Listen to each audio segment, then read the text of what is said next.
ഞാനിവിടെ ഇന്ന് ചെയ്യാൻ പോകുന്നത് ഒരു 4 മണി പലഹാരമാണ്. അതിനാവശ്യമായത് 2 നേന്ത്രപ്പഴം, നന്നായിട്ട് പഴുത്ത പഴമാണ് ഞാൻ ഇവിടെ എടുത്തിരിക്കുന്നത്. നന്നായിട്ട് തന്നെ പഴുത്ത പഴം എടുക്കണം, എന്നാലാണ് ഇത് നന്നായിട്ട് ഉടഞ്ഞ് നമുക്ക് കിട്ടത്തുള്ളൂ. അത് നന്നായിട്ട് നമുക്ക് ചെറുതാക്കി നുറുക്കി ഒരു പാത്രത്തിൽ വയ്ക്കാം.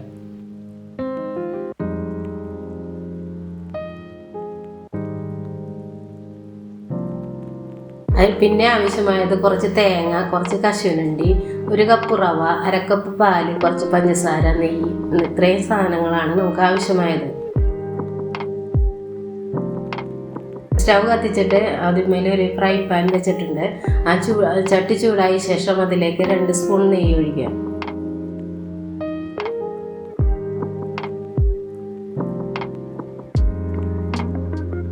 ചട്ടിയിൽ 2 സ്പൂൺ നെയ്യ് ഒഴിച്ച് പഴമിട്ട് നന്നായിട്ട് നമുക്ക് വഴറ്റിയെടുക്കാം.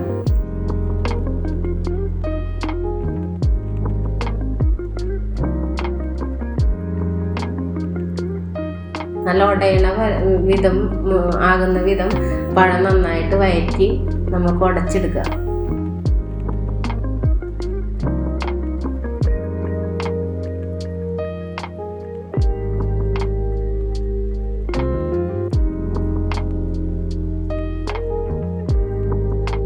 അതിനുശേഷം നമുക്ക് ആ പഴം ഒരു സൈഡിലേക്ക് നീക്കി വെച്ചിട്ട് നേരത്തെ എടുത്ത് വെച്ചിരിക്കുന്ന കശുവണ്ടി അതിനകത്ത് ചേർക്കാം. കശുവണ്ടി ചേർക്കുന്നത് നല്ല ടേസ്റ്റ് ഉണ്ടാകും.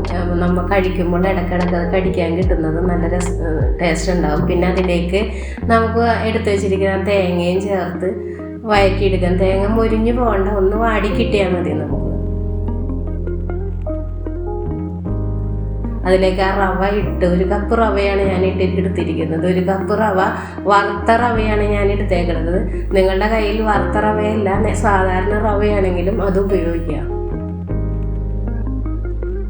നന്നായിട്ട് എല്ലാം നന്നായിട്ട് കൂട്ടി യോജിപ്പിച്ച ശേഷം 1/2 കപ്പ് പാലാണ് ഇതിലേക്ക് ഒഴിക്കുന്നത്. എന്നിട്ട് നന്നായിട്ട് ഇളക്കി കൂട്ടി യോജിപ്പിക്കുക.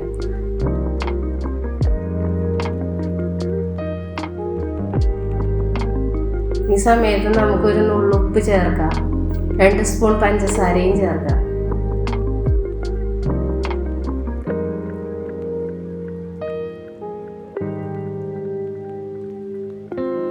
ഞാനിതിനകത്ത് കുറച്ച് ഏലക്കാപ്പൊടി ഇട്ടിട്ടുണ്ട്. കുറച്ചെന്ന് വെച്ചാൽ 2 ഏലക്ക ചതച്ച പൊടി, അത് ഞാനിതിനകത്ത് വീഡിയോ പിടിക്കാൻ മറന്നുപോയി. അപ്പം നിങ്ങൾ ചെയ്യുമ്പോൾ അത് ചേർക്കാം. എന്നിട്ട് നമുക്ക് നന്നായിട്ട് കൂട്ടി യോജിപ്പിച്ച് ഇളക്കി റവയും തേങ്ങയൊക്കെ കൂടി ഇളക്കി യോജിപ്പിച്ച ശേഷം നമുക്ക് ഈ ചട്ടിയിൽ നിന്ന് ചട്ടി നിലത്തെടുത്ത് വെച്ചിട്ട് അതിൻ്റെ ചൂടാറിയ ശേഷം ഒന്നുകൂടെ ഒന്ന് കുഴച്ച് എടുക്കുക. എന്നിട്ട് അത് കയ്യിൽ ഇത്തിരി നെയ്യ് പുരട്ടിയിട്ട് കുഞ്ഞു കുഞ്ഞു ഉരുളകളായിട്ട് ഇത് ഉരുട്ടിയിടുക.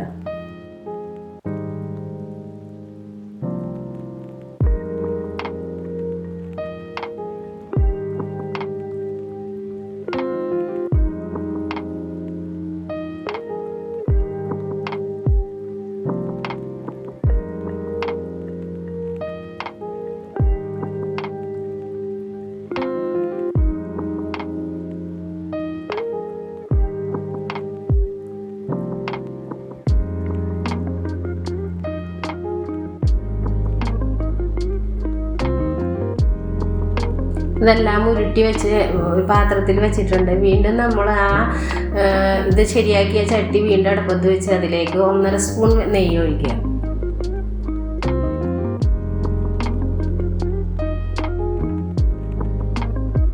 നെയ്യ് ചൂടാകുമ്പോൾ നമ്മൾ നേരത്തെ ഉരുട്ടി വെച്ചിരിക്കുന്ന ഉരുളകൾ അതിലേക്ക് ഇടാം.